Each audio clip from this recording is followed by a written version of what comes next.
Welcome to Expose the Ice by the Crappie Chronicles, presented by Clam Outdoors.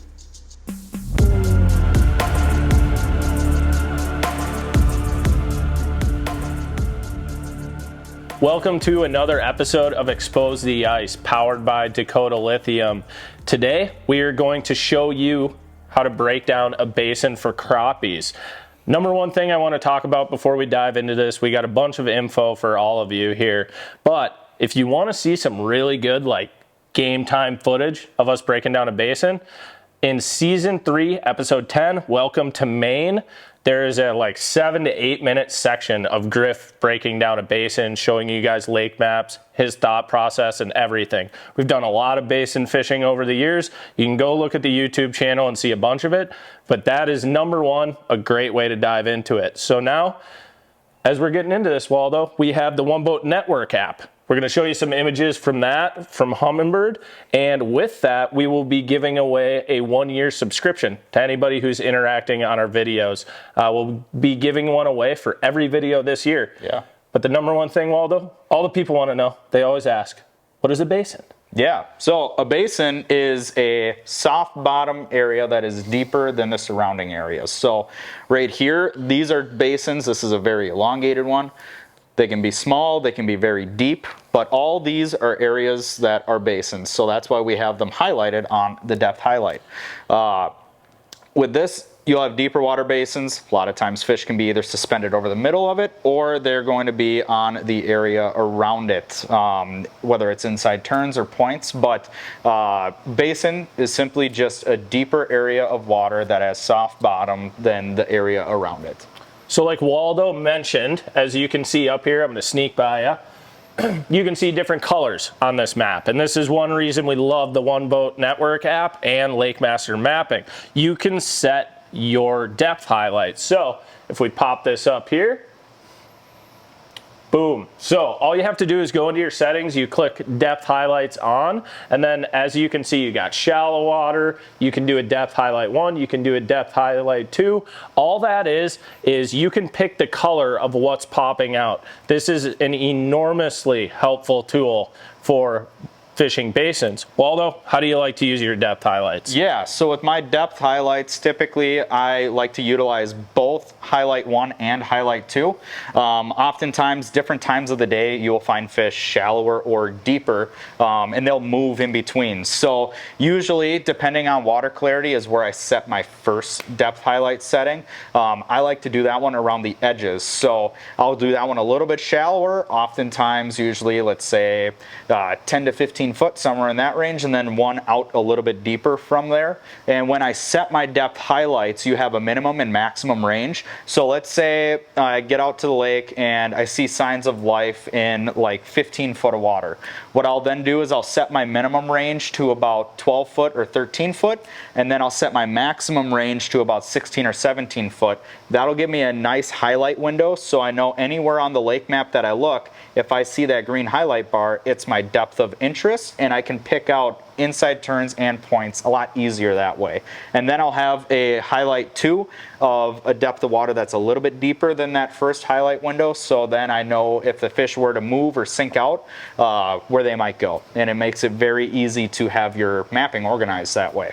And once again, if you want to see an example of what a depth highlight looks like, Pink, if you want to swing on over. Yeah, so this is what we're talking about. You see how you got 2 feet of water right here highlighted. You can easily see pinch points, steep breaks, a little bit of flats, inside turns, everything. It just makes everything pop. And you can do that with the One Boat Network app or with your Lake Master map cards. As you see, this is Lake Master mapping. In the upper Midwest, that's about the best mapping you can get, especially for ice fishing. So that is what a basin is. That is how we use depth highlights. And now, I think the guys are going to dive into a little bit of what different types of basins there are.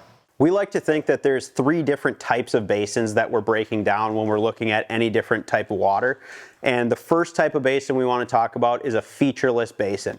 So on this map behind me, you can see there's a lot going on this map. We've got all kinds of underwater structure and points. The one I want to focus on is right here. So this smaller basin here, you can see I kind of consider this a bathtub shaped basin. So there's not a lot going on. There's really no points. There's no major inside turns.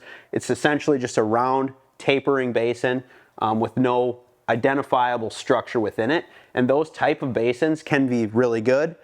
In this lake, like I said, there's a lot of different stuff going on here. So to break down a bigger body of water like this, you're going to want to start separating these different types of basins into categories so you can start to build a pattern across the lake. So in a featureless basin, typically you're looking for high flyer fish. They're not associating to any type of structure within the basin themselves. And a lot of times you're going to find one big school likely suspended in a featureless basin like that. So we also have basins with obvious structure in them. So like we'll use this one for example. So right here you got a little point, got some inside turns. You can see there's some really tight breaks over here. These ones, a lot of times the fish, they'll still roam out in the middle and stuff like that, but your high percentage areas are going to be around these turns, these points. It's just structure in that basin that, you know, there's not much and then all of a sudden there's little points. So those fish are going to tend to relate to it or close by it. Yeah, and the third type of basin that we like to talk about is basins with transitions. So again, I'm just gonna use this whole map as an example, but we do have several different types of basin areas, and in between all of these, like this is a fairly deep water basin here, and we're looking at some smaller type ones here. There's a couple of transitions we like to focus on. One would be these saddle areas between two basins. So you have a lot of deep water up here and down here, and there's actually a nice rise in between. And in some times of the year, you're going to find that those fish are going to push up into there, especially if there's any kind of vegetation on that. So in clear water situations, the weeds grow deeper. It's really, really key to look at some of those saddle areas. Another type of transition is going to be bottom type transitions. So most of these areas are very soft bottom, but there could be areas where there's sand or rock mixed into those, and you're going to find those fish right along that seam wherever those two things come together. The last type of transition we like to focus on is not on the bottom at all, and it's not something you can see on this map, but it would be what we consider a cloudy ice transition. So when you're looking, especially early in the season when there's not a lot of snow on the ice, you're going to see areas where there could potentially be an ice ridge or areas that really look cloudy. It might be 20, 30 feet wide and it extends for a quarter mile across the basin. And it's surprising to see how often those fish congregate underneath of that line, even though there's nothing on the bottom, nothing else associated with it in the basin other than that cloudy ice. Yeah. So if you want to check out a couple videos that we did, so like Featureless Basin, if you want to check out season 2, episode 9. Did you see him hit it? It went like this. There we go. That's a crappie. Oh, you're bigger than I thought. Oh wow, that is a lot bigger. You were hardly fighting. Yeah, gave no effort. It's a nice, I don't know, probably 11. I'm gonna get him back. Very aggressive. On. Oh yeah. Get up here. This is a real one. Oh yeah. Oh yeah. Yeah. There we go. That's a good one. Yes! Look at that freaking deal. Boom, baby. All right. Let's get this derb going, boys. Oh, mama.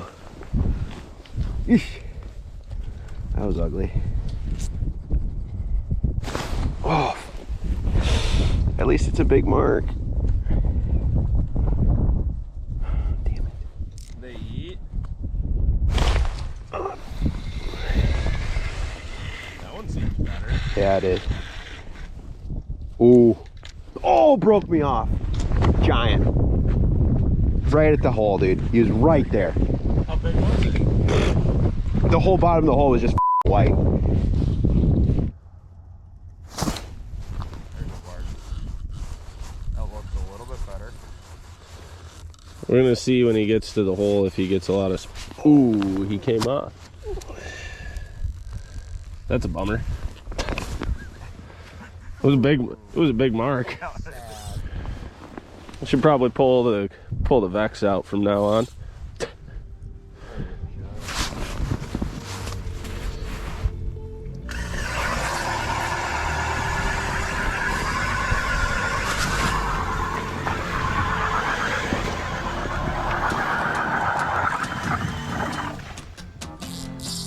Yeah, like freaking absolute unit. Let's do this thing.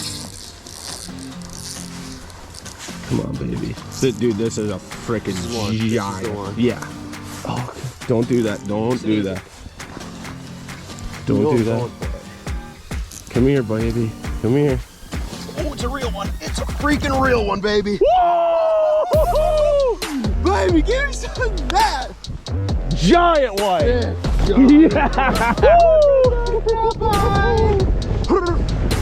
There we go. Buddy. Look at how thick he is. Not as big as I thought, but Jesus, what a freaking unit. We found the whites. We did. Find the whites, find the giant. All right, we need the tape for this one.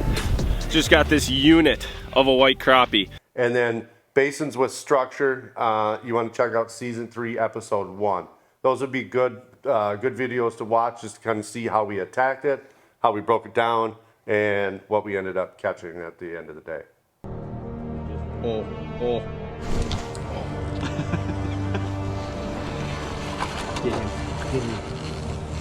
Feel good?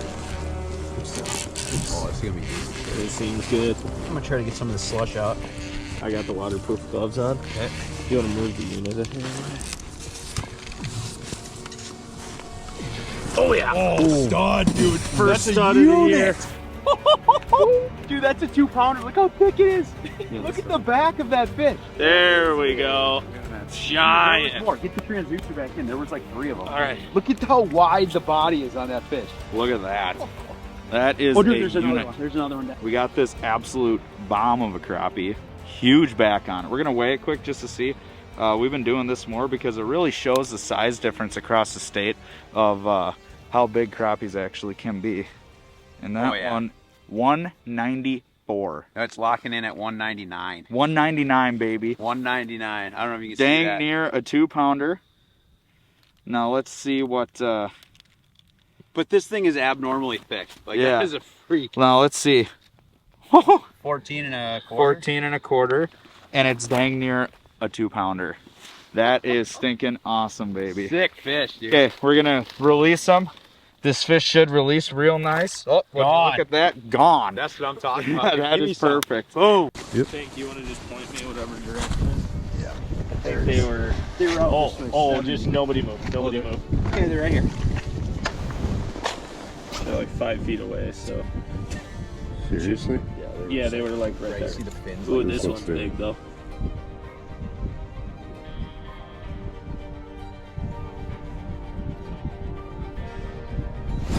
Yes.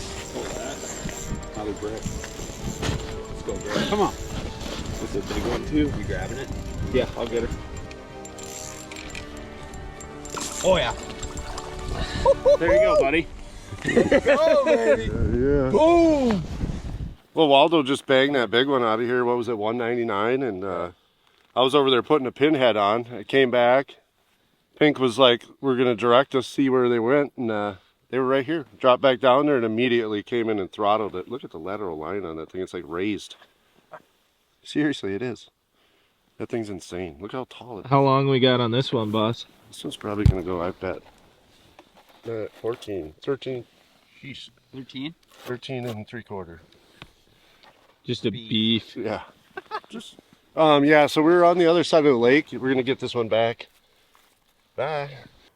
And then a big thing about the basins is water clarity. So when you got your cleaner water, you're typically gonna have more of your low light bite, you know, your morning, evening, and you're typically middle of the day.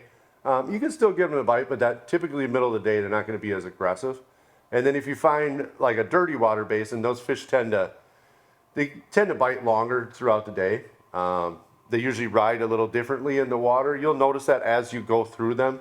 Each basin's going to be different, but they will change with the water clarity. So you'll notice bite length might be shorter in cleaner water and longer in the dirtier water. Yeah, and in a clear water system, when you're looking at those fish, a lot of times we see them as high flyers in the water column, whereas in dirty water lakes, we see them more along the bottom typically. And a lot of that has to do with the nutrient level in the water and the amount of bugs that are there. So in a dirty water system, we tend to think of those as more fertile lakes they tend to have a ton of bugs right along the bottom, and in clearer water systems, we might be dealing more with bait chasers versus bug eaters. Once we get down to the actual fishing part of these basins, we like to attack these with a style we all consider kind of a run and gun tactic. And that has its own list of gear that we like to use for that, just to stay mobile and use all the technology to our advantage. Yeah, so what we use first off is we'll, obviously you got your conversion kit, so you can drill as many holes as you can. But then you go ahead and use the live unit, just looking for these fish, covering water until you find them. And then another thing that helps is having these lightweight lithium batteries from Dakota Lithium. Like this one's a 12 volt, 18 amp hour that we use in the live. And then once you get them dialed, you go ahead and use your Vexilar and start catching them. Okay, so once we actually get into fishing with this Vexilar unit, there's so many different options with an FLX30 as far as settings go, but you don't need to get it too complicated. We like to keep it fairly simple. We'll start with that wider cone angle on a low frequency, and then we'll narrow it to a narrow cone angle with a higher frequency when we really start dialing things in, especially around structure. In these Vexilar units, the other thing we like to do with them is lighten them up by using a lithium battery, and these running the 12 volt, 10 amp hour Dakota Lithiums in here. Keeps this a super lightweight mobile unit. You can grab it with one hand, carry the auger in the other hand and have no issues. Throw the rods in the rod holder and you're off and running. That's the nice thing about run and gun, is you don't need a lot of gear with you at one time and be dragging your sled all over the place. So now that you've learned about how to approach a basin, you really have to pay attention to your rod and reel setup. And there's two types. There's power fishing and there's finesse fishing. One of my favorite finesse fishing combos is going to be the GRIFF's Chronicle. This rod, it's a nice short rod. It allows you to block the wind, and you have very good bite transfer with the spring tip, and it also has a shaved down power noodle blank to it. And with this rod, as you can see, what is this weird reel on it? It's a schoolie reel. So this is made for micro adjustments and micro movements. It really allows you to get after finicky fish. This reel is made specifically for GRIFF's Chronicle. So you're gonna want this reel with this rod. Yeah, and another great finesse option is going to be Bart's Chronicle. This rod is going to be by far our best feel rod. It is a carbon blank and it has a 3-inch trip wire on it. It's got really good visual bite indicators, but you can also feel it with the recoil guides and the carbon blank. This rod is the ultimate finesse rod, especially when you're pairing it with small tungstens. And as you can see on this one, our reel is going to be the Clam Elite spooler. They actually updated the spoolers this year. It's got a little bit of a bigger arbor and some upgraded components, but even the OGs we've been using for years, they're awesome. They're a 2-to-1 gear ratio, and the drag is butter smooth. Yeah. Now we're getting into power fishing. First rod that we're going to go with is the Waldo's Chronicle rod. So this rod is going to be a 32-inch power noodle. It is great for pinheads, and this absolutely drills hook sets home with a very nice stiff backbone to it, but you still have a soft tip as well. So you get to do a large variety of jigging cadences with it. And as you can see, we do have a Spooler Elite on this one. However, I will also say, if you want to get down really quick, we used the Katana last year. This is a great spinning reel. It's got a foldable handle on it for storage. The drag is also very smooth. I would compare it a lot to a Shimano Sienna or Sahara. It's a really good ice reel. So that's what we paired on Waldo's Chronicle. Yeah, and last but not least, Pink's Chronicle, which is by far the whooping stick of our lineup. It is a 36-inch carbon blank. It has a very parabolic bend to it, but it is a little bit stiffer. It is designed for big baits. So big 1/8 ounce pinheads, big Tikka minnows, this thing absolutely locks them in. And you probably heard a little click, click of some butter smooth drag. That is the Tatsumi. This is a little bit more expensive version of the Katana. You could definitely use the Katana on this rod as well. It's got a bigger arbor though, so you can get down quicker and less line twists. So we've really liked the Tatsumi as well. Yeah, now that you know the rods, we'll get into some baits. The first one that we're going to go with is the Pinhead.